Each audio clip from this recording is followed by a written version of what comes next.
en esta situación, suponiendo que bueno, está embarazada y demás, ¿quién le podría generar un problema? Pero los pasivos también van a otros problemas que tal vez ahorita no le van a molestar, pero hay que tomar en cuenta. Por ejemplo, esa paciente no se había hecho Papá Nicolau hace 3 años. ¿Eso no les parece un problema? Sí. Tal vez no es activo, porque ahorita al final capaz no tiene nada que ver con el embarazo, pero sí es un problema pasivo a tomar en cuenta porque no se ha hecho Papá Nicolau. Y el otro problema pasivo puede ser el antecedente familiar, porque la mamá tenía diabetes e hipertensión. Eso también llega a ser un problema pasivo, porque en el embarazo, de hecho, ahí podría alguien decirme, ¿no sería más activo? Sí, la mamá tenía, no sé si lo anotaron, pero la mamá tenía diabetes, sí. ¿Quién anotó incompleto? Aquí yo te hago clarito. Ella tiene de antecedentes familiares una madre con hipertensión y diabetes. Pero tenemos desconectado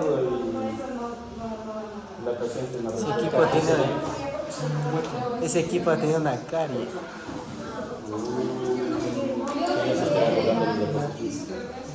Una dice no refiere, la otra no, nada. Es que el problema es que no escuchan bien, yo creo que tengo que anotar caso. Papá Nicolau hace 3 años es un problema. Si tiene una madre con hipertensión y diabetes, de hecho yo lo podría incluso como un problema activo, porque si está embarazada y sabemos que el factor de riesgo de que la mamá tenga diabetes o hipertensión es un riesgo para que en este embarazo presente lo mismo, es un problema activo. Ok, sigan. No, sí estamos. Ya, las preguntas que nos faltaron para llegar al diagnóstico que faltarían son en la parte químico-técnica sería la fecha de su última menstruación, si ha tenido relaciones sexuales recientes, si es que tiene el uso previo de anticoncepción, historia de abortos ocultos o embarazos bioquímicos, y los síntomas de gravedad serían que si es que tuviera mola sería la disnea, la saturación de oxígeno baja, 2, hemoptisis, sospecha de metástasis pulmonar, cefalea, alteraciones visuales, metástasis cerebral, palpitaciones, intolerancia al calor y hipertiroidismo. Y la parte sistémica sería una diuresis elevada de deshidratación, la fiebre, hay que descartar una infección. Y los exámenes que se va a solicitar para llegar a nuestro diagnóstico son los siguientes. Primero comenzamos con la más básica, que es una biometría hemática para descartar la anemia. Grupo sanguíneo, IRH, supresión del renal, como la urea, la creatinina, de electrolitos porque ha dado el paciente con varios vómitos. El perfil hepático, la TSH 4 libre, un coagulograma y la BH, la beta-HCG. En los exámenes de imagen solicitamos una radiografía de tórax, una TAC si es que hay una síntomas fuerte, también es más sensible, una TAC cerebral si es que hay síntomas neurológicos. Y que te ponga mute, dice. Como el dinero a ti. Nuestros posibles diagnósticos, primero, y el diagnóstico general que digamos es una mola completa. ¿Por qué? Primero, por el examen ecográfico que se le realizó al paciente que tenía un signo de tonal de abeja, que eso es muy significativo de la mola. Además, también tenemos en cuenta la anemia que tenía la paciente, que se le puede relacionar a el sangrado uterino que tiene la paciente, y que, bueno, eso también tenemos que tener en cuenta para la mola en los antecedentes de la paciente. Pero principalmente por eso creíamos que era la mola. Además, también tenemos que tener en cuenta que en la mola se vamos a encontrar este patrón y no se va a encontrar la presencia de un feto, que es lo que vimos en el eco, y que nuestra la beta H va a estar mucho más elevada de lo que debería estar. Pues por eso estamos descartando lo que sería el embarazo ectópico. Y bueno, nuestros otros diagnósticos también eran el embarazo ectópico y el embarazo anembrionario. Pero, por ejemplo, el embarazo ectópico lo descartamos porque normalmente en el embarazo ectópico vamos a ver un signo de anillo de fuego, que en este caso no se ve, pues vamos a ver el saco gestacional. No, en el embarazo ectópico lo vamos a ver. Y en el anembrionario sí vamos a ver solo el saco gestacional, que va a ser menor a 25 milímetros y no vamos a encontrar la presencia del feto. Además de que la beta-HCG va a estar en niveles normales y en el otro no debería estar elevado. Entonces, por eso nosotros descartamos estos diagnósticos y continuamos con los diagnósticos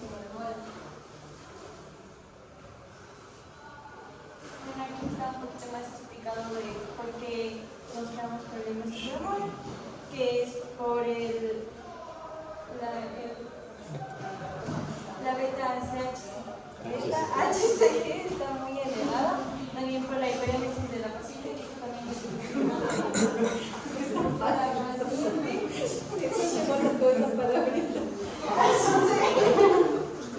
El sangradito que tiene y el eco. Ok, ¿qué otra cosita les llamó la atención por ahí que tampoco lo pusieron como un problema? Y ahorita lo están poniendo como parte de la comunicación. Si ya te ustedes dije, ponen Carlos, que es ya una te dije, mola, sí, dile. El vómito. ¿qué tal les parece la presión arterial de la paciente? Eso es decir, Tiene, ya te voy a explicar la otra, pero sí tiene full que ver. A ver, veamos la presión arterial de la paciente. Búscale eso.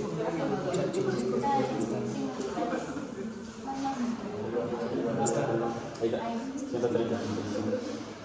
Nadie se dio cuenta de la presión.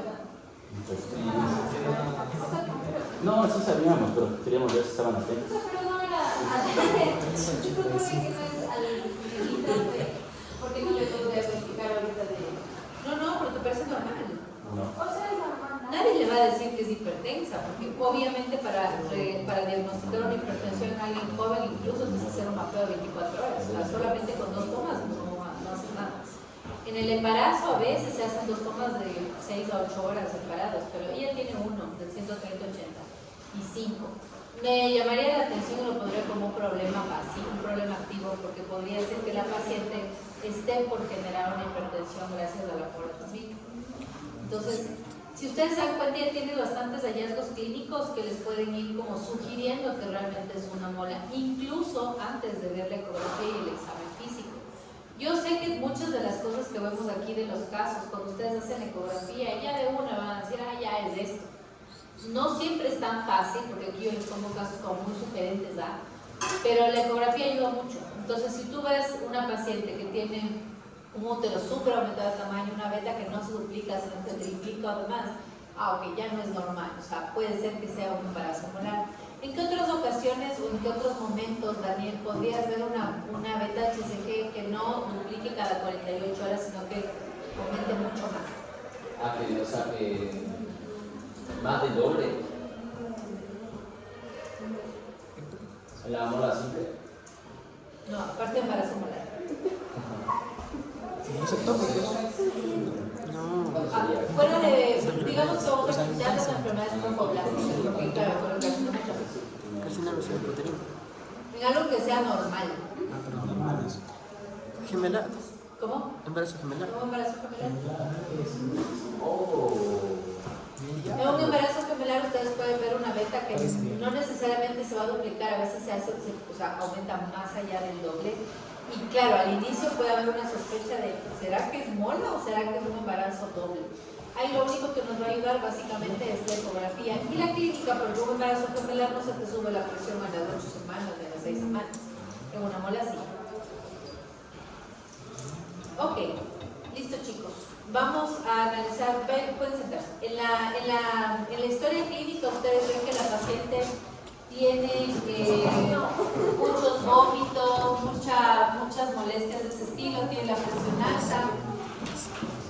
Ahora que veamos un poco los casos van a entender un poco más porque, aunque veo que se han leído algunos los artículos que les mandé. En el caso de mola, ya vamos a ver después en la parte teórica, ustedes tienen 2 tipos de mola, la mola completa y la mola parcial. Hay algo que, bueno, yo no les corregí mucho porque, bueno, tampoco, tal vez leyéndolo eso no estaba especificado, pero ustedes no pueden asegurar que solo con ecografía es una mola completa o incompleta, ¿ya? En la ecografía puede ser que tú veas un embrión y aparte la mola dices, ok, es una mola parcial y tal. Pero en la ecografía que yo les resumí a ustedes lo que les dije verbalmente porque no tenía imagen, se supone que solamente había una imagen como copos de nieve o como panel de abejas, y no se veía embrión. ¿Eso es sugerente de una mola completa? Sí, pero no pueden decir ustedes que sí, de ley es mola completa porque solamente pueden saber eso en el histopatológico, cuando ustedes mandan toda esa masa a examinar y si no hay células fetales, ok, es mola completa. A veces no hay desarrollo de embrión, pero sí hay células fetales. Y si hay células fetales, ya no es mola incompleta, es mola Pero si es que hay sobresaltales ya es válido. Entonces, tal vez por la imagen que les dije, ustedes dicen ya es completa, pero nunca se da un diagnóstico solo con ecografía. ¿Ya? Ok, siguientes chicos. ¿Quiénes son? Nosotros. El caso Está bien, chuta, muchacho. No, sal tú primero para después salir.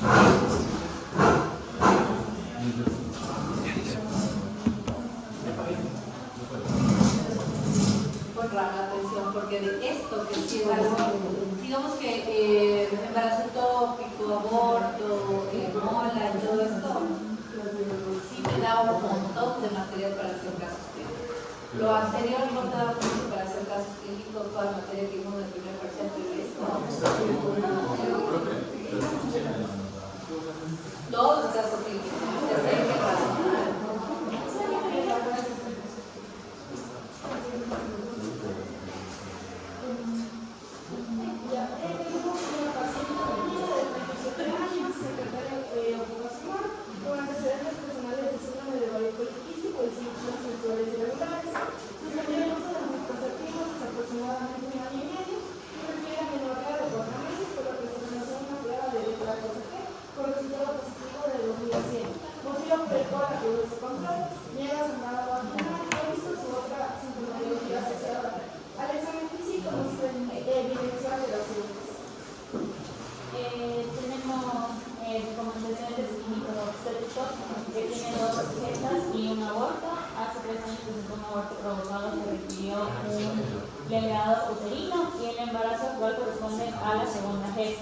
Como hábitos tienen alimentación irregular, comen 2 veces al día, de lo que haya, es sedentario, consume una taza de café al día, niega tabaquismo y refiere que consume alcohol de manera social. También niega antecedentes de violencia, como antecedentes familiares tiene una madre con hipertensión arterial y padre con hipotiroidismo. Signos vitales, tiene 100 sobre 70 presión arterial, frecuencia cardíaca 70 a los 15 minutos, frecuencia respiratoria 13, saturación del oxígeno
pero si es que somos vacunados, todos tenemos IgG positivo.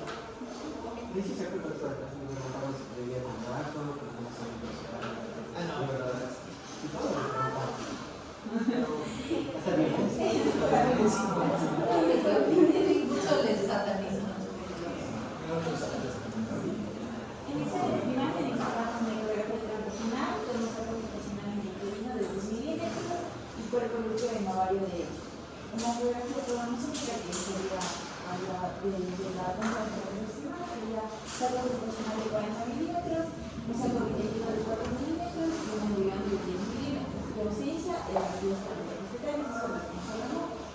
Después con otros controles de evaluaciones, nosotros comenzamos el examen odontológico, donde está normal, y las vacunas tienen que ir a la institución de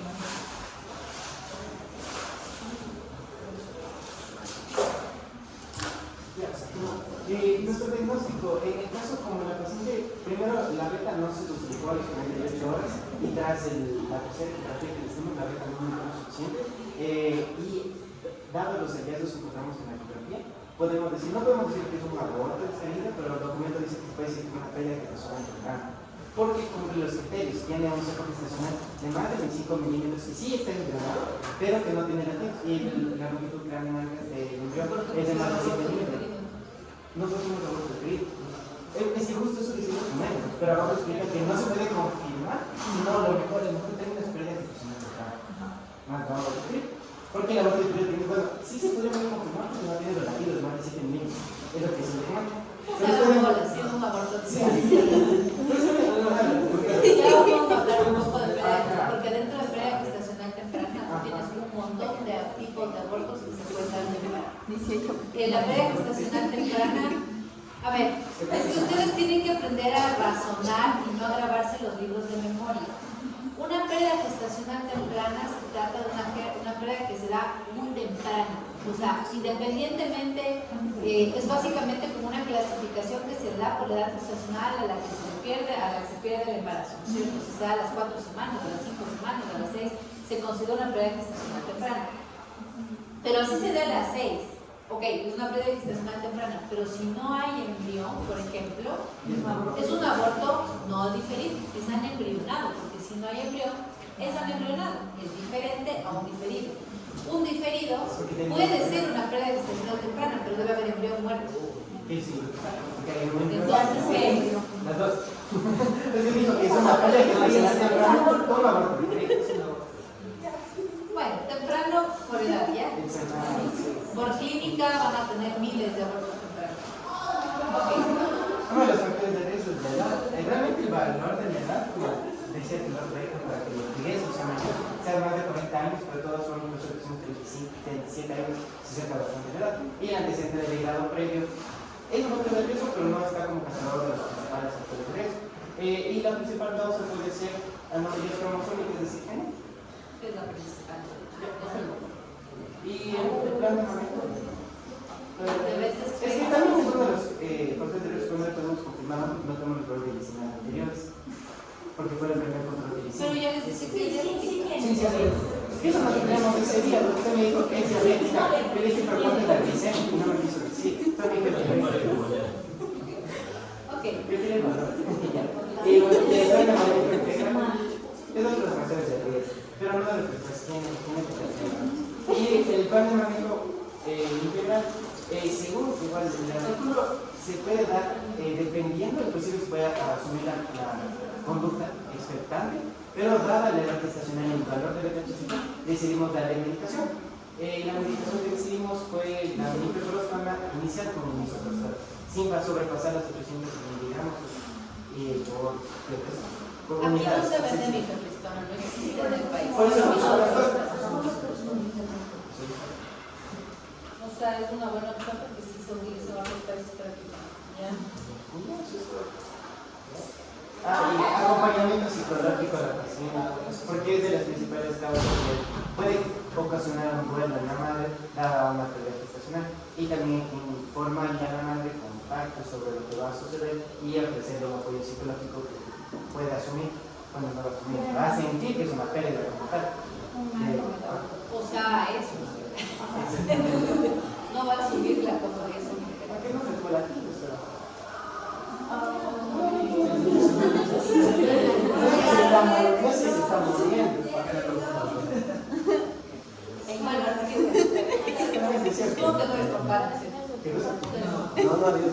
Si una mujer está embarazada, así no tengas latidos, así solo tengas una prueba positiva, y luego así solo tengas prueba positiva y en el eco no hayas visto nada, pero sabías que estuviste embarazada, siempre va a ser un duelo, siempre. Sea que provoques el aborto, sea que el aborto sea de manera sola o espontánea, al final siempre es un duelo, pero bueno, eso vamos a hablar después. Y también hace más recomendable para Perfecto.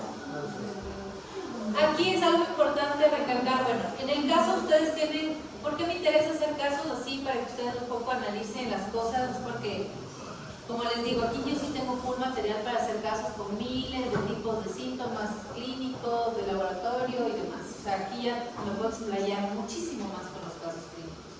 Ustedes tienen aquí una paciente que, por ejemplo, ya con la beta-HCG ustedes dicen que es un embarazo que tal vez no va bien porque no se está duplicando. Sin ecografía, con una beta que no se duplica, les quedan dos opciones. Mola ya no puede ser, porque la mola se supone que aumenta mucho la beta-HCG. Aquí podría ser una amenaza de aborto o un embarazo que no va bien, o podría ser un ectópico incluso, si es que no tuviésemos obviamente una ecografía aún. Y le digo los factores de riesgo para el embarazo. El helado puede ser un factor de riesgo, perfecto. Y más abajo, pues ya, bueno, ustedes piden el resto de los exámenes, ven que hemodinámicamente la paciente se encuentra bien en general. Algo importante aquí, ya vamos a ver después, para diferenciar los tipos de aborto que pueden existir. Uno va a ser, bueno, la clasificación por semanas, si ustedes quieren, para saber ver gestación temprana o no temprana. Gracias. Pero una de las más importantes son las características clínicas que tuvo el aborto, porque de eso sí depende mucho. Por ejemplo, cuando los embarazos son anembrionados, es por algún problema en donde no se unieron bien los cromosomas y por eso no se formó el embrión. Básicamente puede haber sido un huevo hueco de la mamá. Puedes unirte a un óvulo que no tenga carga genética, que es uno de los problemas que pasa en mola. La mola completa, de hecho, es culpa del óvulo que estuvo vacío. El óvulo y el espermatozoide se unen, pero el óvulo no tuvo carga genética, entonces solo hay carga paterna y básicamente solo formas placenta, porque la placenta, ¿quién la forma? El papá. Entonces solo es placenta, pero es una placenta que se comporta como un tumor. Aquí en los anembrionados, en algunos parece que puede pasar lo mismo, pero la placenta no se comporta como un tumor, se forma normal, pero nunca hay, digamos, embrión. Ese tipo de embarazos a veces sí se puede repetir. Por eso es importante identificar cuál es el tipo de aborto o pérdida que se generó, porque esos a veces sí se pueden repetir porque pueden ser genéticos. Pero cuando hay un embrión como el que hay aquí, por ejemplo, que es un aborto diferido en realidad, porque sí hubo embrión pero no hubo latido, estos de aquí en su mayoría son por alteraciones genéticas o a veces estructurales. Si es que está mal formado y el cuerpo dice este no va por selección natural, le corta el flujo y simplemente se queda ahí el embarazo. Es una de las cosas que más pasa, por eso tienen ahí que sus problemas son del 60 al 70% de los abortos, y eso es cierto. En este caso, la diabetes tipo 1 pregestacional mal controlada podría ser un factor. Si es que estuviese controlada, realmente no pasa nada, pero si estuviese mal controlada, podría ser un factor de riesgo, porque la insulina libre puede generar exceso de factores de crecimiento, y el exceso de factor de crecimiento puede al principio generar malformaciones fetales o embrionarias, ¿ya? Muy bien. En el examen físico, bueno, ya no tenía sangrado, no tenía nada de síntomas, y eso me da también para aborto diferido. Listo, chicos, gracias.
porque el embrión se estancó.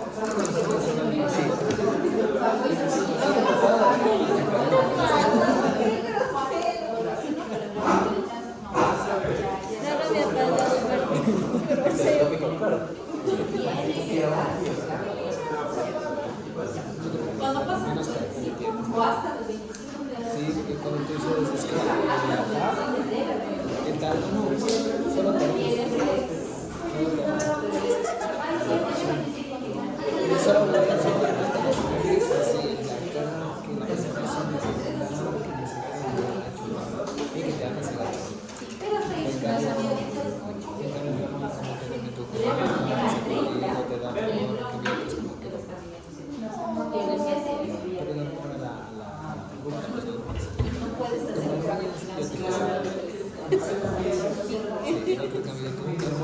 Solo te quedas como que se fuera a trepar en tu cara y voltear. Igual por eso se usa la ecografía semanal. Se supone que los embriones crecen de semana a semana 1 milímetro o 2. Si tú le haces un eco a la paciente, por ejemplo, la semana anterior y el bebé tiene 4 milímetros o el embrión tiene 4 y la siguiente semana sigue midiendo 4, no es que puedas ya diagnosticar pérdida, pero es un factor normal por diagnosticar. Tú ya puedes decir, mira, el embrión no está creciendo. Es una pregunta. Y hay que tener cuidado porque es posible que vaya a crecer. Claro, el saco no es que puede seguir creciendo mientras, El saco va a seguir mientras creciendo, esté ahí el embrión pero el está embrión bien, puede ¿no? ser que se estanque. El saco va a seguir creciendo, ¿verdad? Ah, ya, claro. El saco nunca se va a detener en crecimiento porque el saco son membranas, como les digo, que generalmente si tienen flujo o algo va a seguir creciendo, pero si el bebé no tiene flujo, el bebé se queda ahí, se estanca y no crece. Gracias.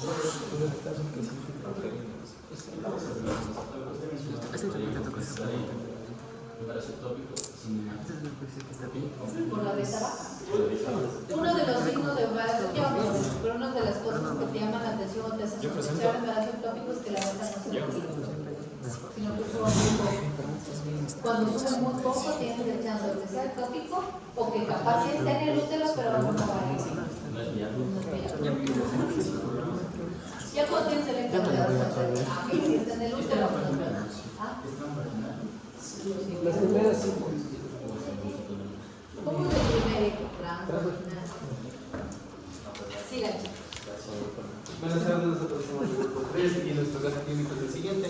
Tenemos una paciente femenina de 29 años que acude a consulta por presentar sangrado genital, escaso repercusión, desde hace aproximadamente 15 días. Acompañada de un dolor leve en la fosiliaca derecha, la paciente refiere a acudir principalmente por el sangrado genital escaso, niega otros síntomas asociados, no ha recibido tratamiento previo, inicio automedicado para el sangrado del dolor. Tenemos que los antecedentes personales patológicos son la paciente tenía preeclampsia, tuvo preeclampsia durante el primer embarazo, tiene diagnóstico de enfermedad crónica inflamatoria hace 3 años. De ahí tenemos los antecedentes quirúrgicos que van a hacer que a esta paciente le han hecho 2 degradados uterinos, una salpingectomía izquierda secundaria a absceso tubo ovárico y una cesárea previa. Antecedentes gineco-obstétricos tenemos 3 gestas, 2 abortos y un hijo vivo. Este hijo vivo fue obtenido por cesárea, no se utilizó ningún método de planificación familiar y vive con su pareja. Vamos a los antecedentes familiares patológicos, que la paciente no nos refiere ningún antecedente familiar de importancia. Y ya. Al examen físico tenemos... ¿Qué no quieren pasar? Puro matriarcal. Entonces el examen físico, la presión arterial es de 110-80, frecuencia cardíaca 90 latidos por minuto, saturos de oxígeno de 90 y frecuencia respiratoria de 15 respiraciones por minuto. Los exámenes de laboratorio que nosotros pedimos, fue la biometría hemática completa. Otro que se viene a enterar del caso. La prueba de embarazo de la HCG y examen de orina. Los exámenes de imagen, una ecografía transvaginal y abdominal y una ecografía pélvica.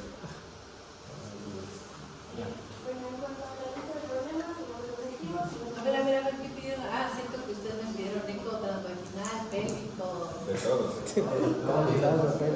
¿Cuántas semanas tenía? ¿Cuántas semanas tenía? 2 meses, ¿no? 0. No sabemos si está embarazada. Ah, no sabes si está embarazada. No, solo ¿Por qué son de un escuche el caso usted. Los problemas objetivos, primero tenemos el sangrado abdominal escaso, cutis de 15 días de evolución, tenemos el dolor de la derecha y los neuromotoras de la izquierda. En cuanto a los objetivos, tenemos el antecedente de la preeclampsia durante el primer embarazo, el antecedente de la EPI, la salpingopenia izquierda y ¿Por qué creen que esos sean pasivos? Porque no le afecta a la paciente. ¿Y ustedes creen que esos exámenes, esos problemas pasivos no le pueden generar problemas a la paciente actualmente? Pregunta, ¿la preeclampsia en el primer embarazo no se puede repetir? No, eso sí. Entonces es pasivo. No, yo, tipo de pila. Suba un poquito. O sea, es activo. Es activo. Ahí dice, problema pasivo, preeclampsia. Pero ya se Bajen un poquito más. La EPI, yo le pondría como problema activo, la verdad. Luego me dice que ese es el Justin. Claro, porque puede volver a dar. Ok. La cesárea previa, activo. ¿No creo que una cesárea anterior pueda generar problemas de un embarazo actual? Sí, por cicatriz de cesárea. ¿Por qué más? La cicatriz de la cesárea puede generar placenta previa, placenta ácreta, puede generar embarazo ectópico en la cicatriz de la cesárea. O sea, la cesárea siempre, así se haya hecho hace 10 años, es un problema activo. Ok, sí. Sí se puede. A los Sí 2 vas a años. poder, amiga, tranquila. Pero tiene El riesgo. próximo hijo van a ser míos. Ok. Sigan. No tiene hijos. Yo creía que tenía hijos. No, mi mamá.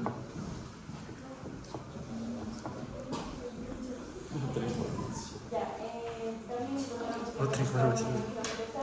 Otros. ¿Por qué dice otra información?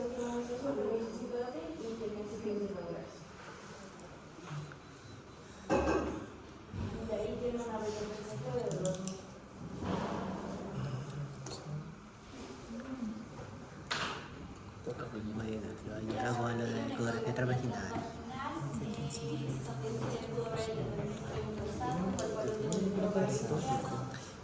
Tengo un embarazo torrido. Tienes que estar preparado para la emoción de la tarde. Usa experto. Ventilador 3, ventilador 3. Y después de una semana se vuelve a hacer otra ecografía, en donde tenemos un saco gestacional intrauterino de 20 milímetros, vesícula uterina, miembro invisible aún, persistencia de la imagen quística derecha de 25 y el ovario izquierdo con el cuerpo líquido. Y también se le volvió a hacer una prueba de 48 horas de la beta-HCG y tenía 3.800. Como diagnóstico positivo tenemos el riesgo de embarazo ectópico, embarazo muy temprano, embarazo ectópico.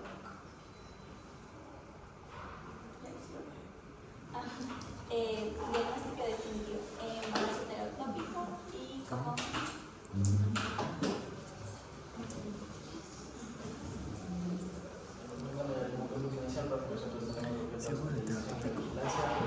Seguro heterotópico. Esta paciente requiere monitoreación física, controlación mentales, vigilancia de de igual manera, el tratamiento sería sería colposcopía con basílica, reacción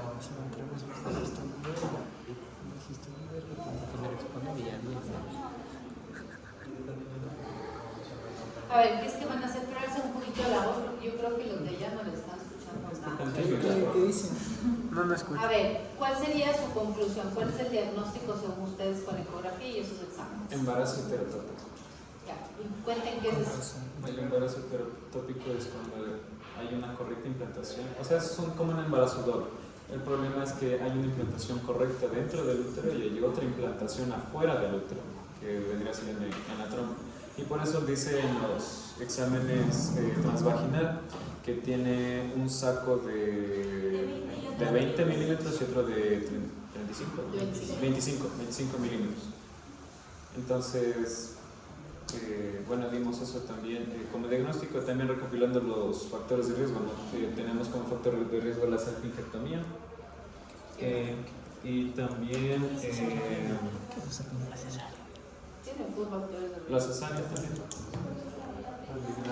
Y La preeclampsia no tanto, pero para el aborto ectópico, la EPI, el absceso tubovárico, la salpingectomía, el aborto, todo eso.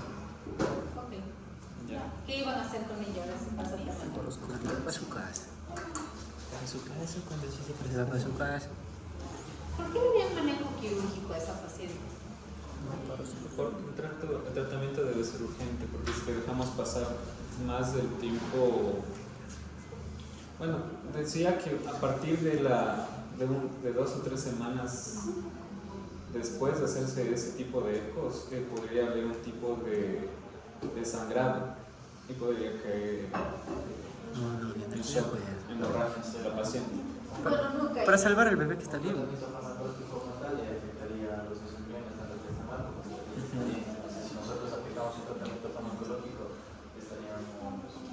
Vamos Muy bien, a esa es la respuesta. Esta paciente, si ustedes se ponen a ver bueno, si es que leyeron el artículo, leerán por favor, a partir de qué beta HCG yo puedo hacer un tratamiento médico, ella tiene 2000 de beta. Entonces se puede hacer un tratamiento con metotrexate, que es medicación y nada más. Hasta 5000 puedo tratar con metotrexate tranquilamente. Y más porque no tiene embrión, no tiene latido cardíaco, no tiene nada, le puedo dar medicación. El lío es que si estoy pensando que el que está dentro del útero sí tiene un futuro, no le puedo dar metotrexate porque va a matar a los dos. Si tengo chance de salvar al de adentro,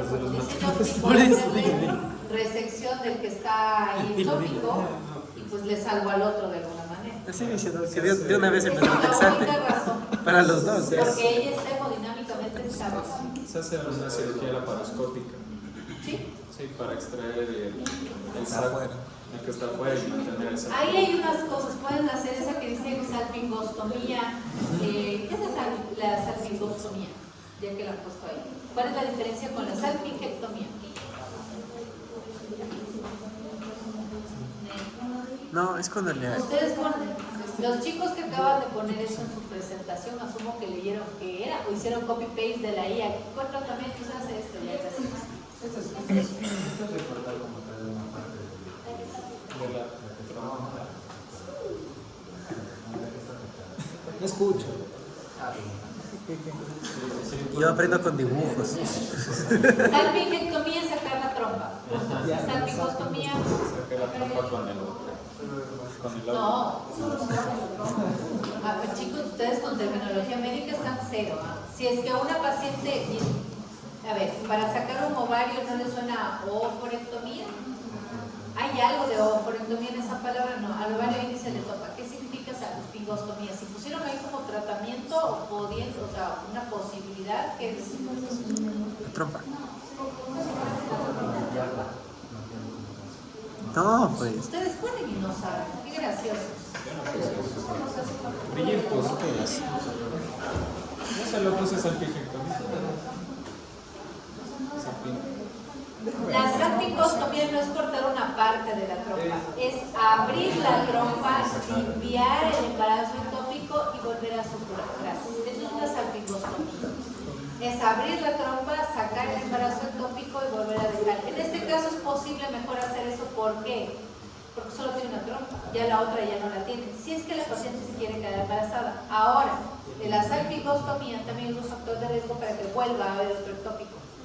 Entonces, te corres el riesgo de que haya otro ectópico, pero le das el chance de que se vuelva a embarazar también. Porque así se queda sin trompa, ya tiene solamente posibilidades de incubar. Gracias, chicos. No me pongan cosas que no saben qué es. Bolsonaro ahí suena chévere, pero no directo. No, yo sí sabía. Suena la paishishi,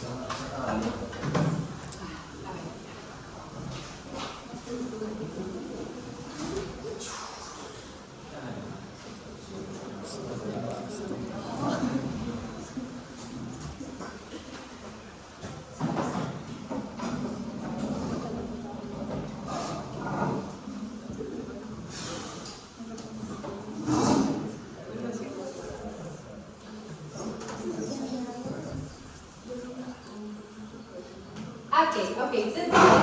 Dentro de las posibilidades que tenemos de los sangrados de la primera mitad del embarazo, ya vieron ustedes que tenemos algunas posibilidades y dentro de las más usuales van a estar el embarazo ectópico, el aborto, y hay otro que no está ahí dentro de los textos, pero dentro de las opciones sería el sangrado de implantación también. No todos los sangrados que se dan en la primera mitad del embarazo pueden ser patológicos. El primer sangrado en el que uno podría sospechar es el sangrado de implantación, que se va a dar en un 80-70% de los embarazos en general, ¿ya? Que cuando una mujer se queda embarazada, más o menos a las 4 o 6 semanas puede haber un sangrado de implantación y en algunas puede haber un sangrado que se prolongue un poco más, hasta las 8 o 9 semanas. ¿Cuál es la diferencia del sangrado de implantación versus un sangrado que a mí me haga sospechar de un aborto? El sangrado de implantación es un sangrado bastante escaso, generalmente es achocolatado, no es rojo rutilante y tampoco va a tener coágulos. El sangrado de implantación es un sangrado tan escaso que sale café porque como se puede quedar días en el tracto genital, a veces sale ya café, ya no sale rojo porque se degrada la sangre, entonces empieza a salir solamente como manchas cafés. Esa es la diferencia. La segunda van a ser abortos o pérdidas gestacionales. La tercera opción va a ser el embarazo ectópico. Y la cuarta opción va a ser la enfermedad trofoblástica gestacional. ¿Por qué le pongo como enfermedad trofoblástica? Porque ustedes van a ver que dentro de enfermedad trofoblástica está lo que es benigno, lo que es maligno, tanto mola como colicarcinoma o tumor de sitio placentario, que son algunas de las que son más peligrosas, que son raras por suerte, pero pueden estar ahí. Cuando una paciente se queda embarazada y le hacemos el control prenatal inicial, tenemos que explicarle esto, que por ejemplo, si ella presenta un sangrado escaso, café, que no genera dolor, puede ser un sangrado de implantación y no necesita volver a hacerse una ecografía cada vez que esto pase, al menos en las primeras semanas. Pero nosotros, que vamos a ver ahí, nosotros vamos a tener una diferencia con respecto a la sintomatología clínica, excepto la parte del embarazo o del aborto diferido, como estábamos comentando ahí, que no te da ningún tipo de clínica, que lastimosamente a veces se encuentra de manera tardía.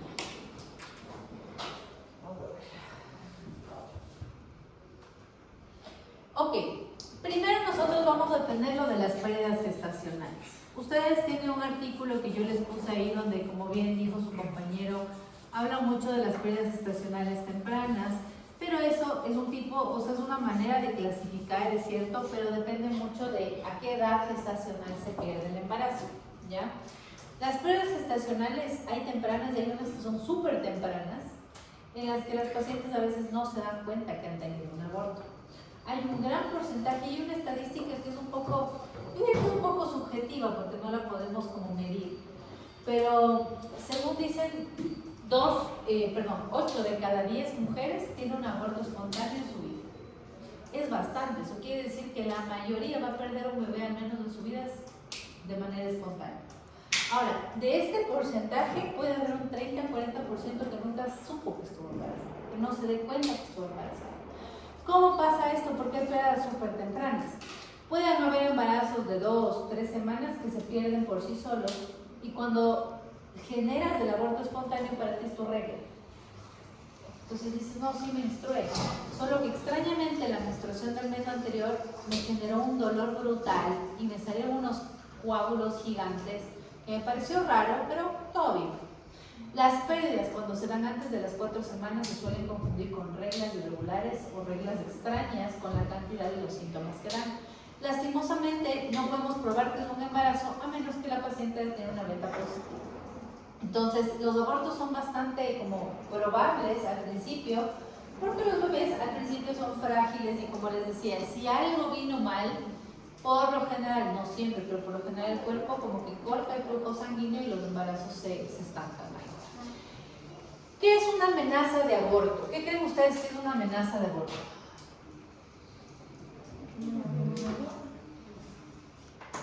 O sea, que no sucede, pero que la mayor probabilidad es que va a terminar siendo un aborto. Pero no lo podemos como conducir. No le podemos decir, ese va a ser un aborto, pero tiene una probabilidad de que termine. Pero hay una amenaza, ok. En la amenaza de aborto nosotros tenemos un bebé que está bien implantado, que tiene buenas características, un embrión perfecto, que tiene frecuencia probablemente, o que todas las características para la edad gestacional se ven bien. En las amenazas ustedes pueden tener hematoma retoplacentario, sí, pueden tener coágulos ahí que amenacen con desprender el saco gestacional. Pero lo importante y una característica súper importante de la amenaza es que cuando es amenaza no tienen cambios cervicales. O sea, no hay dilatación cervical, obviamente no hay borramiento cervical ni dilatación. Pueden tener sangrado, sí, y en la amenaza de aborto el sangrado sí puede ser rojo rutilante, puede tener a veces coágulos pequeños, pero cuando haces el tacto el cuello está completamente cerrado y en la ecografía el bebé está bien. Esa es una amenaza de aborto. Quiere decir que tienes un sangrado que no es normal, puede ser que a veces tienen hematomas, pero el cuello está cerrado y está perfecto, ¿ya? Por eso se convierte en una amenaza de aborto. ¿Qué significa un aborto inminente? Tengo los mismos síntomas o clínica de la amenaza de aborto, con la diferencia de que aquí ya se abrió el cuello. Ya tiene cambios cervicales, ya tiene dilatación cervical, ya no hay manera de revertir. Por eso es que se llama inminente, porque a la final yo ya no puedo hacer más. Sí, aquí hay cambios cervicales, hay borramiento, hay dilatación, el cuello ya se abrió, entonces uno no puede hacer nada. Hay otra manera de llamar a este, que no me acuerdo cómo se llama, es aborto inevitable, también le ponen en algunos textos como aborto inevitable, y en algunos también le ponen aborto en curso, porque a la final, a pesar de que todo está dentro, si tienes el cuello abierto, ya no hay manera de pausar eso. O sea, el aborto se va a dar porque se va a dar. Ahí, por ejemplo, le puedes decir a la paciente, mira, el cuello está dilatado, el cuello está bien, pero es posible que se salga y no se puede hacer nada. Cuando el cuello está dilatado no se puede hacer nada. ¿Qué es un aborto completo? En el aborto completo, ¿qué síntomas creen ustedes que haya? Sangrado. Contracciones. Mucho dolor. Completo. Contracciones y Ok, expulsión de fetos. si ustedes tienen aquí en estos dolor, sangrado, en el aborto incompleto ustedes van a tener dolor, van a tener sangrado y en la ecografía probablemente tengan restos dentro aún, ¿no es cierto? En el aborto completo ustedes ya no tienen no dolor, no sangrado, no restos. ¿Cómo se llega a la conclusión de un aborto completo? Cuando la paciente te dijo que estaba sangrando, tenía coágulos, un dolor terrible y de pronto te dice el doctor, ya, por fin, ya no me duele nada, el sangrado es casi inexistente y ya me siento bien. En ese momento decimos que es un aborto completo. El aborto completo se da específicamente, o nosotros ya lo caracterizamos como tal, cuando ya el dolor se acaba. El útero nunca va a dejar de contraerse mientras haya algo que expulsar. Si expulsó todo, el útero se deja de contraer y deja de doler. Es una característica importante en la clínica de un aborto completo. Si alguien se moría del dolor y de pronto te dice, sabes que ya no me duele, ya he sangrado casi nada, ya es un aborto completo. ¿Ya? El aborto retenido o aborto diferido es el que estábamos conversando, en donde básicamente tenemos un embarazo en donde sí tengo todo, ¿no es cierto? Tengo saco, posiblemente tenía embrión, pero no hay frecuencia cardíaca y según las medidas y las características el embarazo no va más. Tengo un embrión capaz muy chiquito con respecto al saco gestacional, o tengo un embrión que ya cumplió su tamaño y a pesar de eso pues no tiene frecuencia cardíaca. Ahí se le nombra como aborto retenido. ¿Cuál es la característica del aborto retenido en clínica? Que generalmente los abortos retenidos no te dan ningún síntoma. Las pacientes no se dan cuenta. No tienes cólico, no tienes sangrado, no tienes dolor, no tienes nada. La mayoría de pacientes en las que se encuentra un aborto retenido son pacientes que van a hacerse control de rutina. Dicen, bueno, vengo a hacerme mi control. Uno hace el eco y le encuentra el bebé muerto. O encuentras un embrión que pues no late o nunca late. ¿Ya? Eso es por lo general. Los abortos retenidos también tienen una característica. Cuando ya el embrión no crece, pueden a veces resolverse por sí solos y convertirse en un aborto inminente. Con los días eso llega a pasar. Y esto del aborto precoz o temprano son abortos que se dan antes de qué semana. ¿El aborto precoz? O sea, más que por la semana, decía por la beta, por el valor de la beta también, menos de 1000. Exacto. Cuando tienes menos de 1000, ¿cuántas semanas tienes? 3, 2 semanas. Son abortos súper chiquitos. Los abortos precoces o los abortos muy tempranos son los que se caracterizan por lo que les decía. A veces no se logran identificar. Porque las pacientes, ¿cuándo se dan cuenta que están embarazadas o sospechan? Cuando le falta la regla. Cuando ya te falta la regla. Y cuando te falta la regla generalmente es un mes después. Entonces, si el aborto se produjo antes de las 2, 3 semanas, a veces no te das cuenta. Solo piensas o que se adelantó la regla o que esta vez te vino así súper fuerte. Gracias. No te puedes dar cuenta a veces. Ese es el problema con los abortos precoces o tempranos. Entonces, los síntomas, los signos y la parte de los signos ecográficos nos ayudan a determinar qué tipo de aborto tengo en ese momento. Si la paciente tiene un aborto inminente, si ya botó restos, ya vino botando restos hace 3 días y con dolor sigue sangrando y veo que aún hay algo adentro, es incompleto. Si la paciente después de toda esa sintomatología me dice ya no me duele, ya no sangro, es un completo. Y obviamente la ecografía te debe demostrar que esté vacía la parte de la cavidad uterina. Y en el retenido, como les decía, ya vamos a ver las características y que ya habíamos hablado antes, depende del saco gestacional, del tamaño del embrión, de si ya hay latido o no hay latido, para poder determinar si el embarazo va o no va. Doc, y lo que decíamos antes, si la longitud del feto aún no es lo suficiente para descartar por frecuencia cardíaca, o sea, mide menos de 7, pero el saco gestacional ya es bastante grande, ¿ya me voy al aborto diferido o recibe esa amenaza Puedes de tú aborto? hacer algo. Verás, en cuestión de embarazos hay que tener bastante cuidado, porque digamos que todo lo que yo les hablo aquí de, mira, a las 4 semanas generalmente nosotros tenemos esto, ¿no es cierto? A las 4 semanas teníamos nosotros saco gestacional, siempre. A las 5 semanas debíamos tener saco gestacional más saco vitelino y quizá un embrión. ¿Por qué digo quizá? Porque hay embarazos en los que ya ves el embrión a las 5 semanas y aquellos en los que no ves nada y aún así es normal. Cada embarazo se comporta distinto. Estos son como unos parámetros, digamos, como una media. El lío con los embarazos es que a veces se salen de esto y dices, ¿y ahora será? Porque ves un saco más grande, pero el embrión dices, aún está de 5, tendría que esperar hasta 7 para decir, ya esto no va. Para hacer eso tú te esperas una semana más.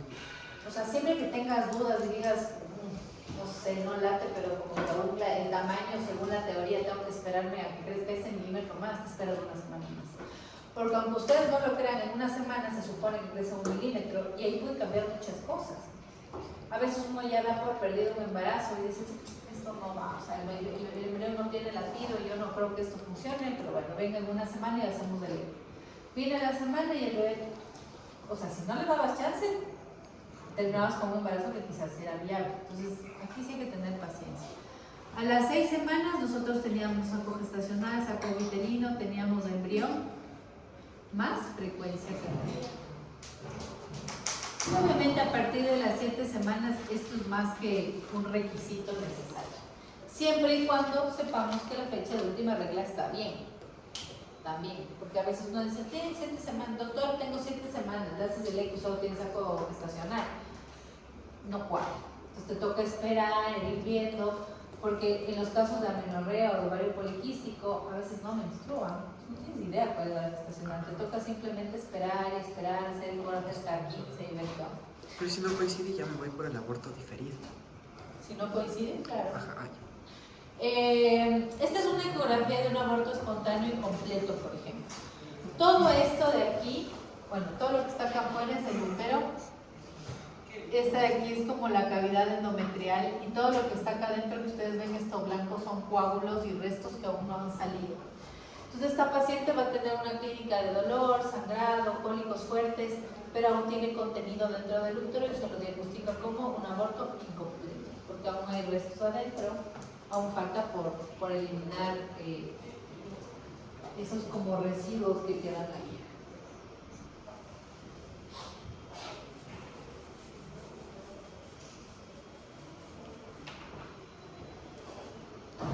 Ok, ustedes tienen aquí otra ecografía transvaginal en donde ustedes tienen algo importante.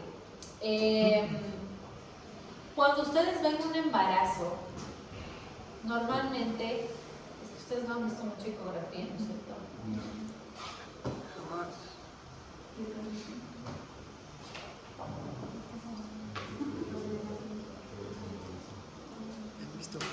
Vamos a usar esta de aquí que me sirve. A ver.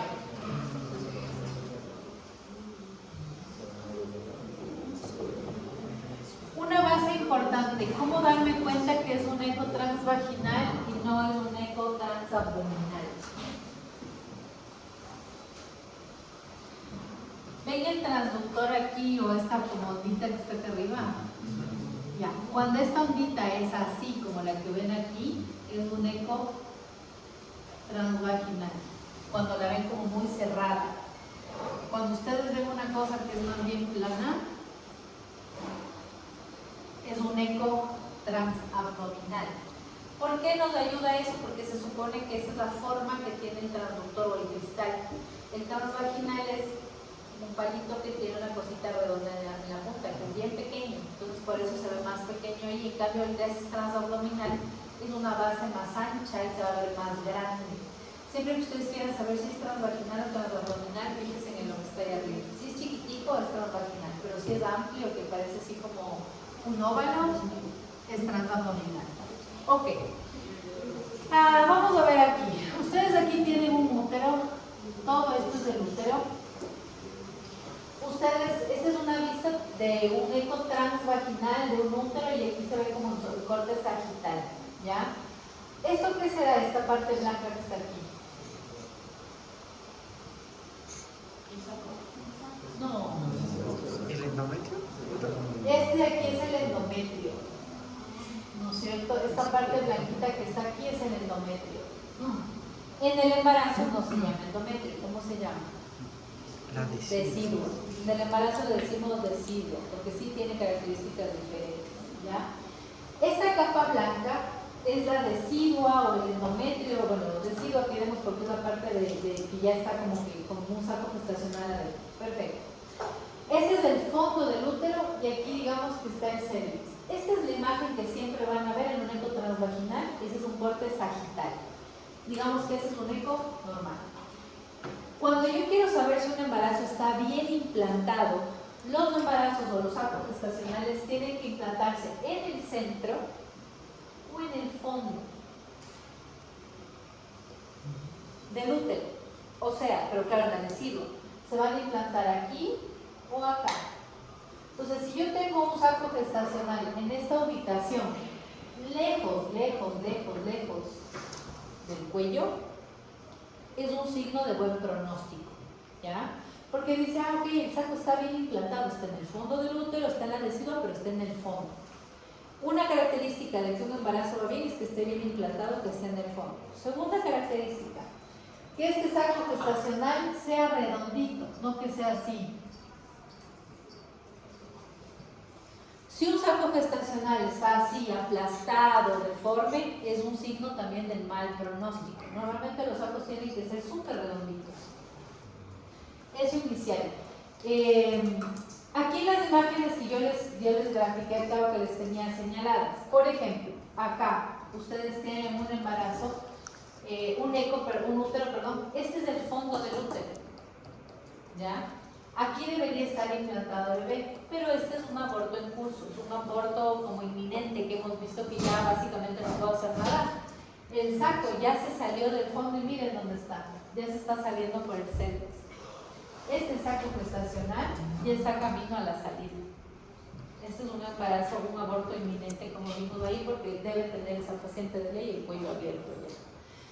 Este de aquí es lo mismo, se supone que esta es la localización habitual donde debería estar el saco gestacional, pero ya está casi en el cervix. Este es un saco que puede salirse. Ahora, ojo, necesitan de un muy buen ecografista cuando ustedes vean algo así. ¿Por qué? Y podría ser este también. Si yo lo vi antes del eco, digamos que yo no le hice el primer control. No sé cómo estuvo el primer control y ahora la señora viene sangrando y cuando lo olvidó el saco acá. ¿Qué otra cosa se me podría ocurrir o pasar por la mente? Es un saco gestacional, pero está aquí. ¿Ectópico? No ectópico. Podría pensar que es un ectópico cervical. Hay embarazos que se pegan en el cuello. Entonces, cuando el saco está por acá, siempre es buena idea hacer una buena ecografía en donde me digan, el saco tiene flujos, porque cuando ya el saco se despega y solo está saliendo, ya no tiene flujos. Pero si yo veo ese saco y le hacen ecografía y tiene sangre y flujos, esto no se está saliendo, se pegó ahí. Entonces siempre es importante hacer ecografías o hacer los controles de las pacientes, hacer la primera ecografía y luego la segunda para hacer comparativo. Si mi paciente siempre tuvo su embarazo bien implantado y viene con dolor, sangrado y duele el embarazo aquí, ok, está abortado. Pero si nunca le vi y el embarazo está acá, tengo que verificar si no es un ectópico o de verdad se está saliendo el saco gestacional. En las ecografías, como les digo, transvaginales, los úteros se ven así súper, digamos, más claros que en un transabdominal, porque en los abdominales es bien difícil ver un útero. Ahí sí es como imagenología, ahí sí es bien difícil. Estos de aquí son un corte sagital, tampoco es tan fácil, ustedes si no van a ver esto todos los días, es como que digo una imagen, también imagen siempre es complicado, ustedes se van a dar cuenta de imagen cuando empiecen a practicar constantemente algo específico o ecografías de algún órgano específico, porque si no, no es tan fácil. Imagen en la universidad nos van así como que, uy, sí, qué fácil, miren esto, yo me estoy haciendo. No siempre cachas o ves lo que el médico dice. Ok, aquí ustedes tienen criterios diagnósticos de pérdida gestacional precoz, ¿ya? Estos son diagnósticos. Si ustedes ven esto, ya diagnosticaron una pérdida gestacional, punto, no tienen que esperar nada. Si ustedes ven cualquiera de estas cosas, no son sugestivos de, ya con eso ustedes diagnostican un aborto. Que la longitud craneoanal sea más de 7 sin actividad. Ausencia de embrión con actividad cardíaca más allá de 2 semanas después de una ecografía con saco gestacional sin vesícula vitelina. ¿Qué quiere decir eso? A las 6 semanas. A las 4 se supone que yo vi el saco sin vesícula, pero a las 6 yo ya debería ver todo. Embrión, saco vitelino. La 3, ausencia de embrión con actividad cardíaca más allá de 11 días después de una ecografía con saco gestacional y vesícula vitelina. Lo mismo, ¿no es cierto? Si después de las 5 semanas yo ya voy a ver embrión o ya veo embrión, el embrión tiene que tener actividad cardíaca después de una semana. Y la otra es el diámetro medio del saco gestacional. Si tiene más de 25 milímetros sin embrión y no tiene vesícula vitelina en su interior, también es un ya diagnóstico, ¿ya? Esto no es mal pronóstico, esto ya es diagnóstico. Miren, por ejemplo, esta ecografía, ustedes tienen una ecografía en donde tiene 2.6 centímetros o 26 milímetros. Es un saco gestacional que está aparentemente bien implantado en la parte del fondo del útero, que sería este, pero está vacío, no hay absolutamente nada, ni siquiera el saco vitelino. Una cosa importante, si ustedes tienen saco vitelino, va a haber embrión. ¿Por qué? ¿Qué es el saco vitelino? ¿Para qué sirve? Es la última capa que la recubre. No, no es la placenta. Es dar los nutrientes y después se va y llega la placenta. Es que para que esté presente el saco tiene que haber embrión, porque si no hay el saco, entonces el embrión no tiene dónde estar. El saco vitelino es la primera estructura preembrionaria que existe. Si yo ya tengo saco vitelino, tiene que aparecer embrión. Sangre, ¿no? O sea, no sé si vaya a vivir, pero va a aparecer embrión. Si yo tengo un saco así de vacío, no tengo ni siquiera un saco vitelino, estén seguros que no va a haber embrión. Si es que hasta las 5 semanas yo no tengo un saco vitelino, es probable que haya un embarazo neonatal. Es probable, no diagnóstico, pero es bastante probable porque el saco vitelino es la primera estructura que aparece. El saco vitelino inicialmente es un órgano hematopoyético. Imagínense ustedes que a las 5 semanas de vida que tienen ustedes intraútero, ya el saco vitelino les genera sus propios eritrocitos. Ustedes ya tienen su propia sangre, su propia tipificación, no comparten el tipo de sangre con su mamá. Y el saco vitelino es el que genera esto. El saco vitelino, al final del embarazo, se mete en la panza y pasa a ser parte del intestino anterior.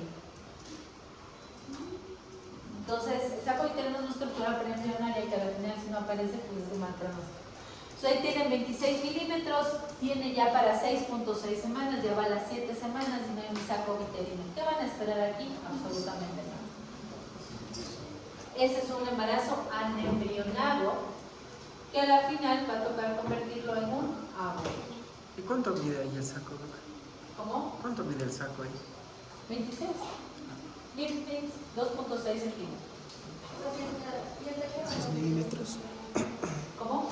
Como que, ¿cómo lo que los artículos todavía no es 25 milímetros. hasta 25, o más de 25 centímetros? A ver, hasta 25 tienes chance de esperar a que salga el embrión o aparezca. Pero debería haber una vesícula vitelina si sospecho que va a aparecer el embrión. Porque no es que sale el embrión y la vesícula, primero aparece la vesícula. Entonces, si yo no tengo saco vitelino es como raro, como que no. Si aparece saco vitelino, va a aparecer embrión. Pero eso no me asegura que vaya a haber frecuencia cardíaca. Por eso tengo que esperar a que el embrión crezca y ver si es que aparece la frecuencia. Tengo más de unos 5 no hay embrión. Como de unos 25. Si tengo más de 25 milímetros y no hay embrión de vesícula vitelina, es un embarazo embriónico. No va. Entonces, por ejemplo, aquí tienen un embrión, no sé si se ve ahí atrás, pero bueno, aquí es la cabeza, aquí están las piernitas, los bracitos y la cola. Ah, son así de cabezones. Sí. Ese es un embrión. Entonces, en el embrión, ¿qué hacemos? La medida de la rabadilla. Este, por ejemplo, es un embrión que mide 9 milímetros. Si el embrión mide 9 milímetros, por lógica ya debería tener una frecuencia cardíaca. Si este embrión no tiene frecuencia cardíaca, Aborto ya no diferido. va. Podrías incluso, porque a veces los papás son escépticos, a los pacientes te dicen, no, pero veamos la siguiente semana. Vas a ver la siguiente semana, pero el embrión ya no va a crecer más, se va a quedar de 9 y no va a tener frecuencia cardíaca. No, que depende de la beta podemos esperar. O sea, no... Es que el libro decía que menos de 1000 se puede como esperar, hacer la conducta expectante. O sea, solo esperar a que naturalmente se produzca el aborto. Sí, Santi, pero a ver, vamos a ir por orden. Para que tú encuentres un saco gestacional por vía transvaginal, ¿cuánto debes tener de beta? Exactamente, o sea, más de 2500. Por lo menos Sí. 1500. Entonces, si tienes menos de 1500, te toca esperar, porque te toca esperar. Porque si tienes menos de 1500, quiere decir que tienes menos de 4 o 3 semanas. Pero en esos casos, directamente tenemos que inducir el aborto farmacológicamente. ¿En qué caso? Más de 7 milímetros sin latidos cardíacos. Claro. Ah, ya. No les, a ver, si tengo un embarazo que no va, el bebé no late, tengo un saco que se estanca y demás, ustedes tienen varias oportunidades ahí. Pueden decirle, mira, esperemos, porque cuando hay una pérdida así, a veces el cuerpo mismo rechaza el embarazo. Justo eso. Y a partir de los 10 días posterior al diagnóstico, ¿podrías tener un aborto espontáneo? Sí. ¿Pero eso podría traer complicaciones? Ah, ya. Entonces siempre sería como lo primero. Es lo primero que puedes hacer. Segundo, puedes intentar el aborto farmacológico y si después del aborto farmacológico no sale, te va a dar la parte quirúrgica. Ok, este es un embrión ya como de 12 semanas, que ya es más grande. Y estos de acá son criterios sugestivos. Estos no son criterios diagnósticos. Estos son criterios que sugieren que algo no anda bien. Entonces, si yo tengo una longitud cráneo menor a 7 milímetros sin actividad cardíaca y tiene 6, por ejemplo, o sea, falta 1 milímetro y no late, como que ya me suena mal el asunto, pero no le puedo decir a la señora aún que es un aborto. Entonces se sugiere que el embarazo va mal, pero son solo sugestivos. El diámetro del saco gestacional entre 16 y 25, que no aparezca el embrión, también ya me suena raro, ya es como que ya debería haber el embrión a partir de los 16 milímetros, 20, pero si no aparece igual es sugestivo, pero tengo que esperar hasta los 25. Por lo que les decía, a veces los embarazos son súper extraños y hay cambios de última hora. Ausencia de embrión con actividad cardíaca entre 7 a 13 días después de una ecografía con saco gestacional sin vesícula vitelina, lo mismo. Si la paciente ya a las 4 semanas yo vi el saco gestacional, a las 2 semanas yo ya debería tener 6 semanas, debería tener embrión con actividad, entonces ya son sugestivos, pero lo que más me va a servir es ver la longitud del bebé y el tamaño del diámetro del saco.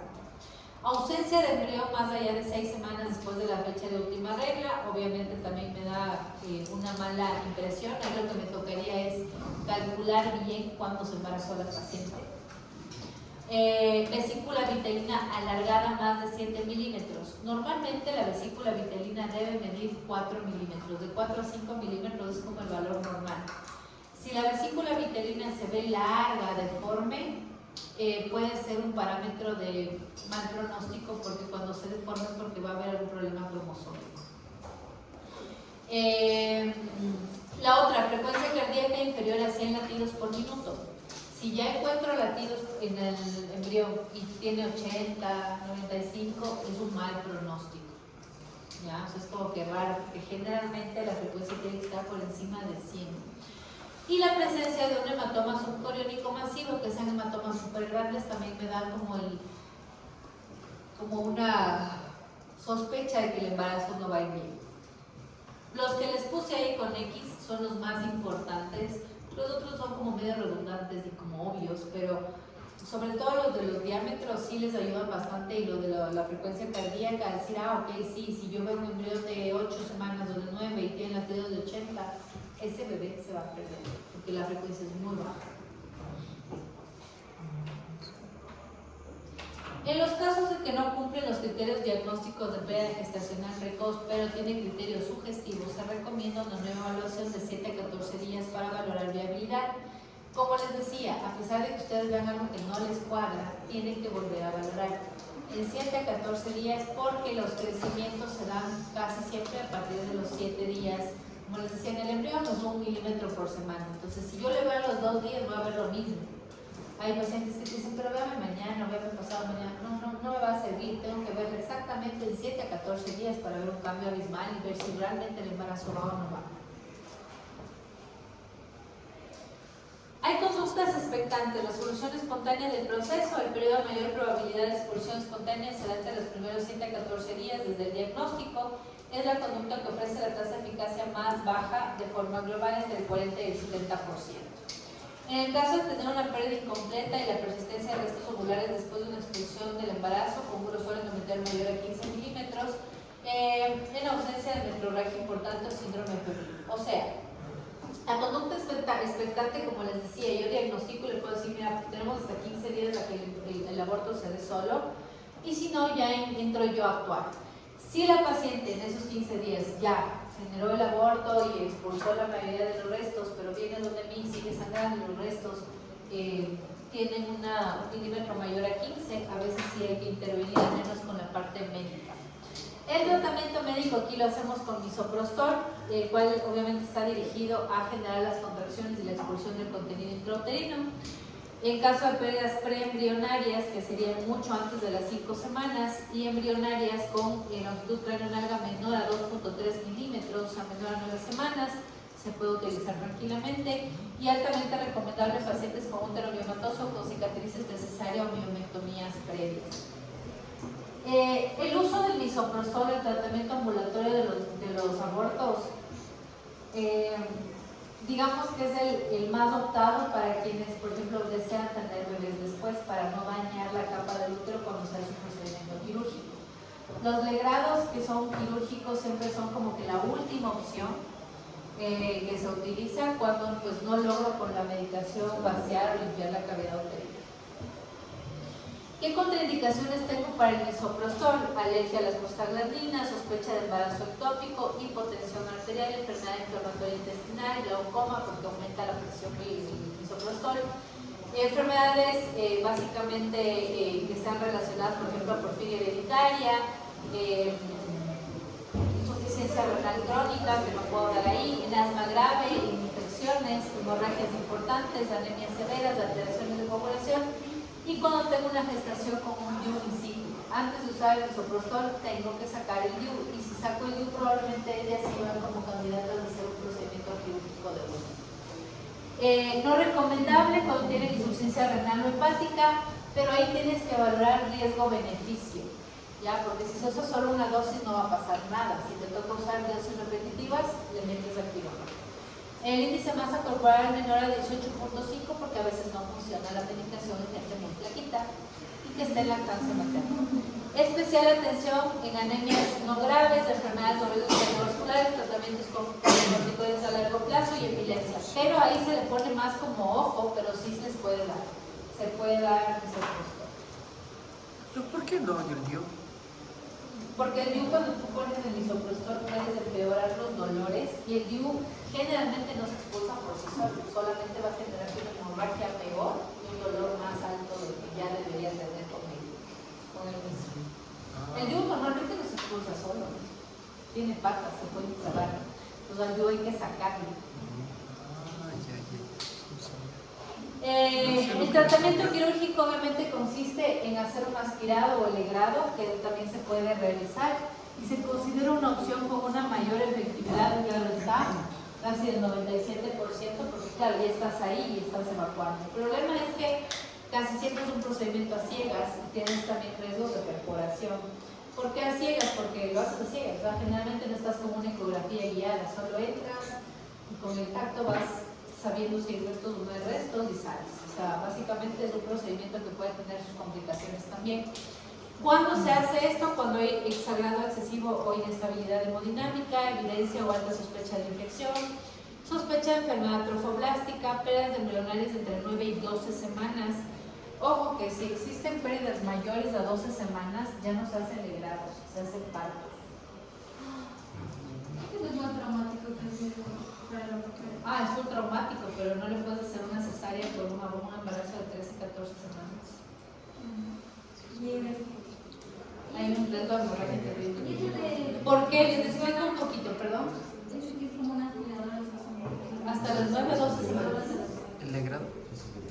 A las 12 semanas ya tienes un embrión bastante grande. A las 12 semanas acuérdense que se les ve la nariz, que la transmisión local, es un embrión bastante grande. Hasta ahí puedes optar por hacer construcción. Pero después de las 12 semanas ya no. A ver, les explico por qué. A las 12 semanas ustedes ya ven que tienen estructuras óseas. Ya el bebé tiene la nariz, ya tiene bastantes estructuras óseas. Después de eso ya casi todo el ossificado, o sea, ya tienes todas las estructuras básicamente bien formadas, y si tú haces aspiración y lo destruyes adentro, hay una probabilidad de que hayan partes que se queden dentro del útero y genera una inflamación crónica uterina. De hecho, hay casos de reportes de pacientes con infertilidad porque se queda algún resto óseo de algún aborto en algún momento dentro del útero y genera una inflamación crónica en el endometrio. Hay riesgos de perforación, entonces para sacar después un bebé de 12 semanas tiene que sacarse íntegro. Y generalmente se hace una cosa que se llama aborto modus parto. Ha pasado que hay bebés de 17, 18 semanas que de pronto se mueren y no sabes por qué, qué pasó, o tenían alguna malformación. A esos bebés se les saca como parto, para no generar heridas muy grandes ni que la paciente tenga hemorragia. ¿Por qué se le llama la piel?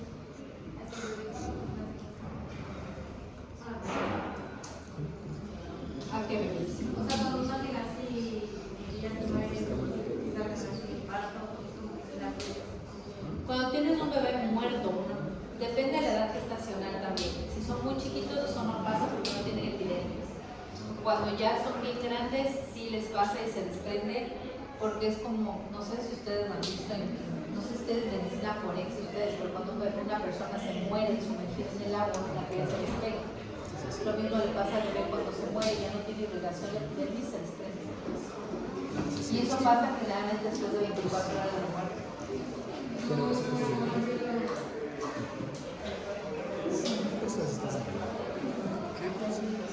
¿Qué otra cosa? Casos de pérdidas incompletas y contraindicaciones de tratamiento con misoprostol.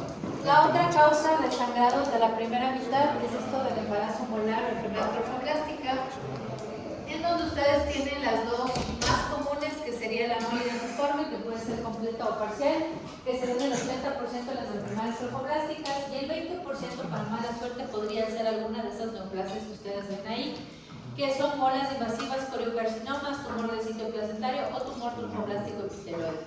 De esas no vamos a hablar gran cosa porque el tratamiento de esas, ustedes van a llegar a hacer el diagnóstico de eso, pero el tratamiento de eso es por oncología, porque eso está mal. Entonces, eso solamente lo trata oncología, pero normalmente entran a ciclos de quimio y radioterapia. La mola. Sí, cuando se convierte en neoplasia. La mola identiforme también, la mola que es parcial, también puede tener algunos problemitas por ahí, pues hay que tener cuidado. La mola completa y la mola parcial son los que más podríamos llegar a ver. La mola normalmente tienes un dolor, presión pélvica, probablemente secundaria al aumento del tamaño del útero, como tenían sus compañeros en el caso, tenía un útero más grande de lo que debería estar para el examen físico. Y hay una cosa que puede pasar, no siempre sucede, pero puede pasar. Esta es la imagen de una mola.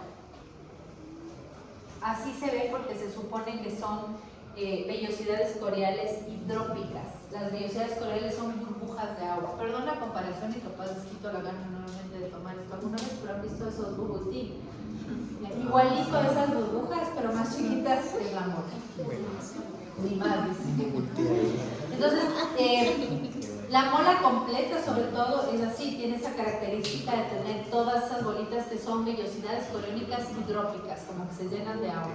Por eso tienen esa característica en el eco que se ve como panal de abejas, o en algunos lados les dicen como copos de nieve. En algunos casos puede haber expulsión de vesículas hidrópicas a través de la vagina. Las pacientes que tienen mola pueden tener sangrado genital, por eso son parte de todo este problema de sangrado de la primera mitad. Pero dentro del sangrado pueden expulsar una de esas bolitas. A veces dicen, están saliendo unas bolitas de agua, pero son vellosidades hidrópicas, que no es muy usual, pero puede pasar.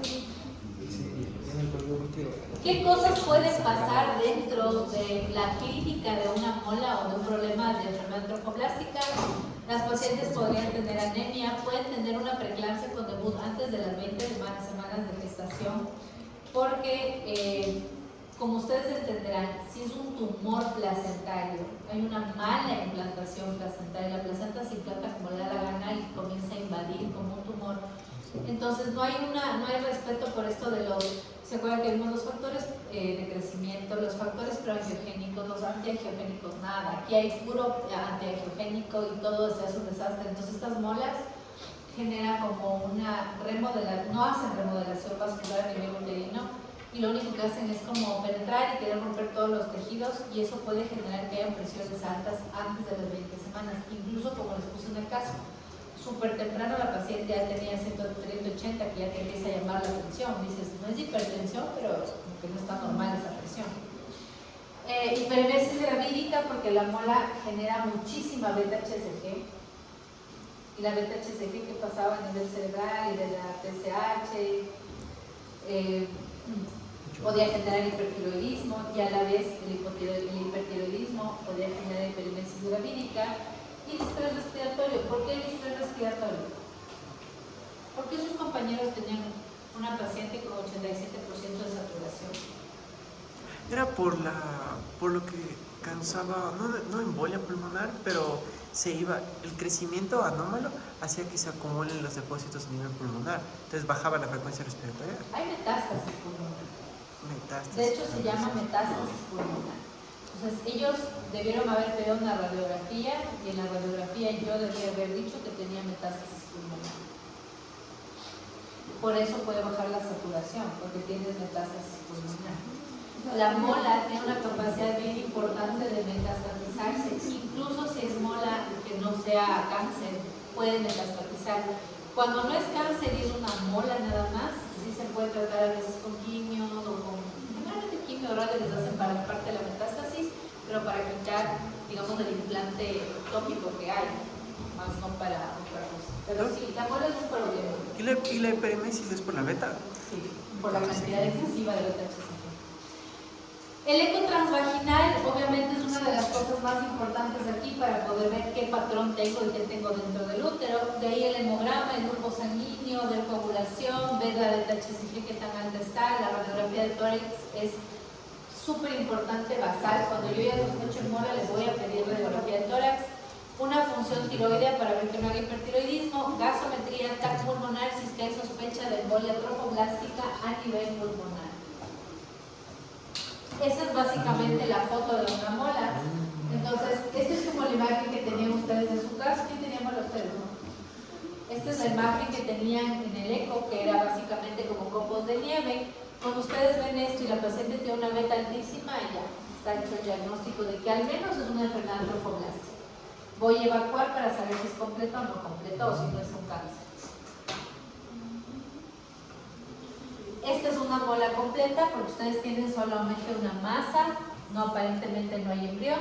Y aquí, por ejemplo, sugeriría una mola parcial porque tienen aquí una mola, pero aquí tienen un embrioncito y tienen un saco gestacional. Hay siempre quirúrgico el tratamiento. Sí, es siempre quirúrgico. Verán, generalmente en estos casos los bebés generalmente no sobreviven y se pierden esos bebés. Pero sí hay casos así como muy excepcionales de los que los bebés llegan a término, pero la placenta es una mola. O sea, les nutre mal, es todo un desastre, los pacientes en preeclampsia. Muy pocos llegan a la finalización en esos embarazos porque además es peligroso, porque la mamá se puede morir.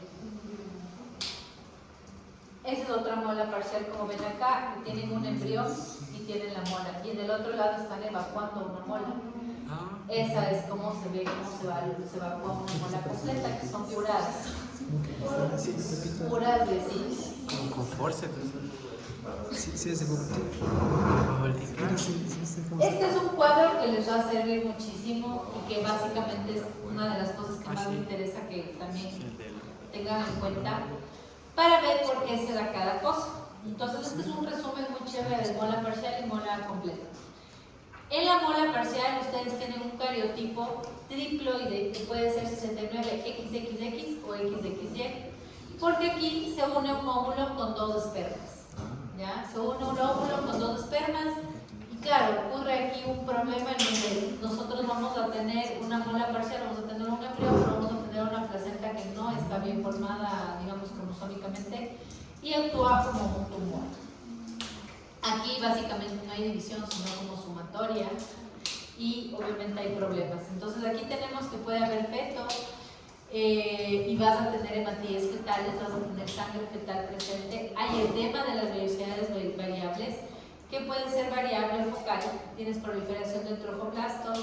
Y la presentación clínica generalmente se da como un aborto la presentación clínica porque el bebé casi no, como les decía, no vive.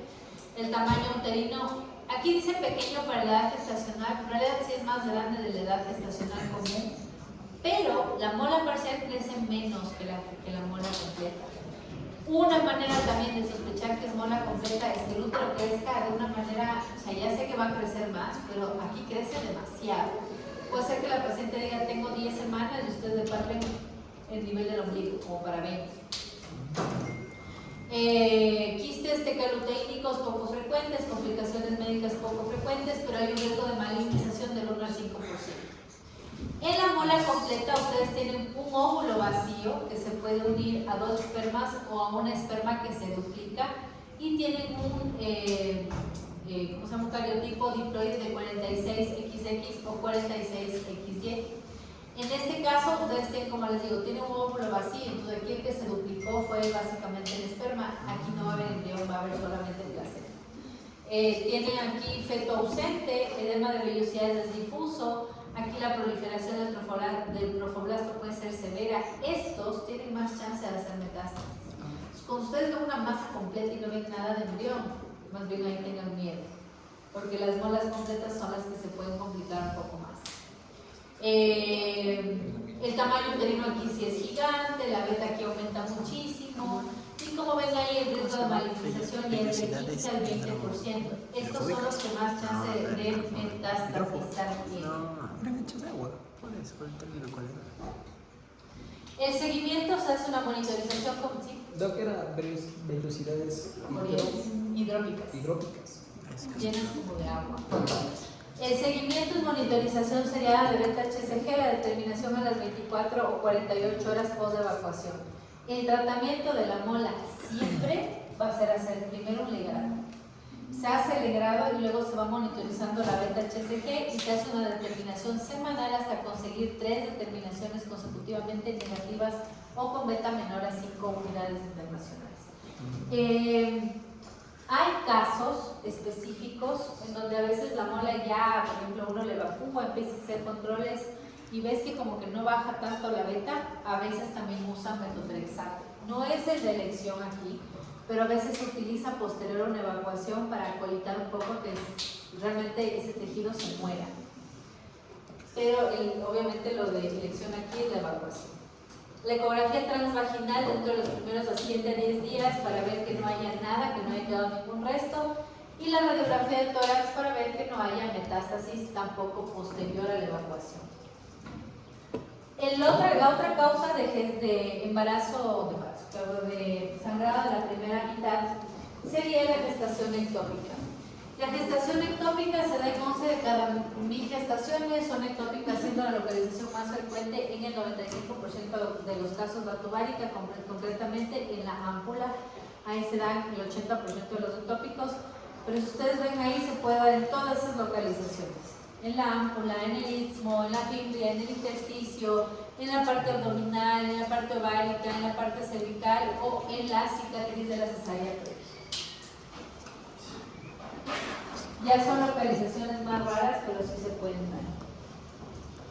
¿Cuáles son los factores de riesgo? Tener ectópicos previos, tener salpingectomía previa, historia de esterilidad, enfermedad inflamatoria pélvica o EPI, que vieron ahí en algunos de los casos, el DIU, fumar, tener edad materna entre 35 a 40 o más de 40 años, cirugía abdominal previa, abortos previos que sean quirúrgicos, en donde yo dañe la cavidad endometrial y tal vez predisponga que haya una inflamación y que el embarazo siempre se quede en la trompa y no baje. Historia de más de 3 abortos espontáneos y técnicas de reproducción asistida, que ahora es un problema porque como hay más técnicas de reproducción asistida, hay más ectópicos también. La clínica normalmente es amenorrea, pero puede tener ese sangrado vaginal y dolor abdominal. El sangrado de un ectópico nunca es hemorrágico, nunca. O sea, la paciente con ectópico nunca va a venir desangrándose por afuera. Va a tener un sangrado rojo, escaso, pero continuo. El problemita de esto es que es inespecífico el 10%, y si yo no me doy cuenta y no logro diagnosticar, la paciente se muere porque puede tener un embarazo ectópico accidentado, como le decimos.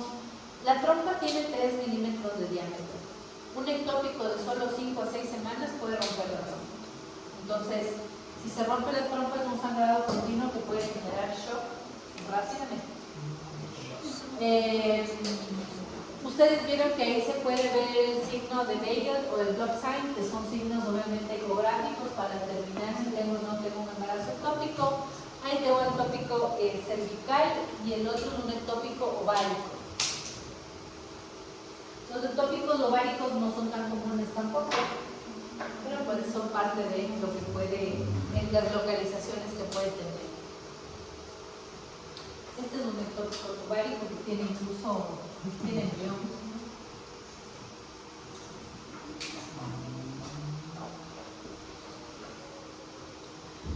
En el tratamiento del ectópico ustedes tienen varias opciones. Tienen una manera expectante de tratar el ectópico, siempre y cuando los síntomas digan que la paciente está hemodinámicamente estable y tengas una beta menor a 1000. Si tienes una beta menor a 1000, puedes esperar y observar que la paciente pueda resolver por sí solo. ¿Por qué se resuelve por sí solo? Porque un embrión que está pegado a la trompa y no tiene decidua ni tiene buen flujo, generalmente podría morirse solo y se desintegra nada más. Y se puede hacer solo en estos casos expectantes. El siguiente va a ser tratamiento médico que se hace con metotrexate. ¿Qué dosis se da de metotrexate para el ectópico? 50 miligramos sobre M algo. Pero había que hacer el cálculo por el peso.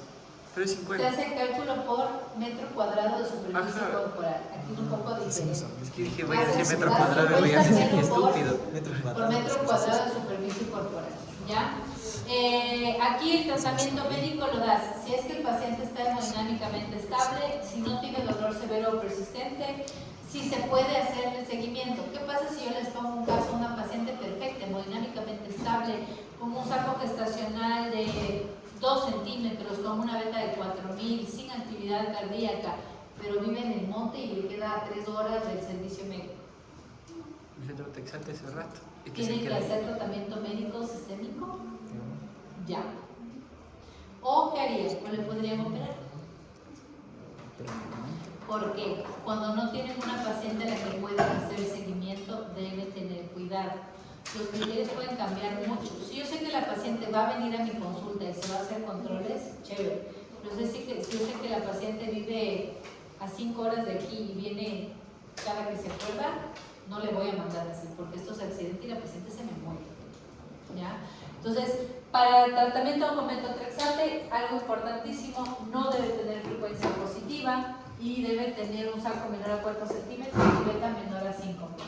Si nada de esto se cumple y es mayor, va a cirugía. Haces una cirugía para que pueda sacar el embarazo ectópico, sobre todo si la paciente tiene ya alteraciones hemodinámicas, se va a cirugía. Antecedente de gestación tratada de manera conservadora, si ya le hiciste tratamiento con metotrexate y no funcionó, te quedó a operar. Contraindicación al metotrexate, cuando no desea el tratamiento conservador la paciente o cuando ya me fracasó alguno de los tratamientos anteriores.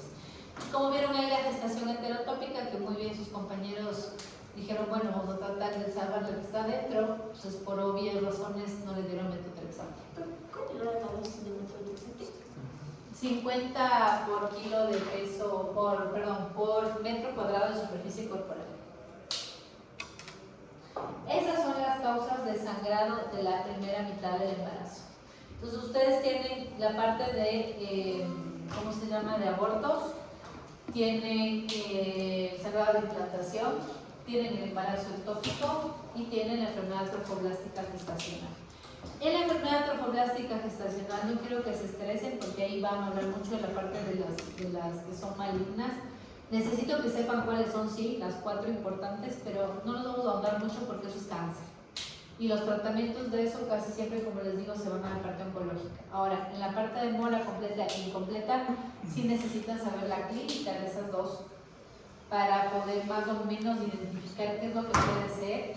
Y claro, al final, ¿quién te va a decir qué mismo es lo que la paciente tiene? Es con el histopatológico. Tratamiento de mola es de evacuación. O sea, tiene que sacarse el útero para poder luego hacer seguimientos posteriores. Listo, chicos. Gracias. Gracias. Se despierten los que están durmiendo atrás.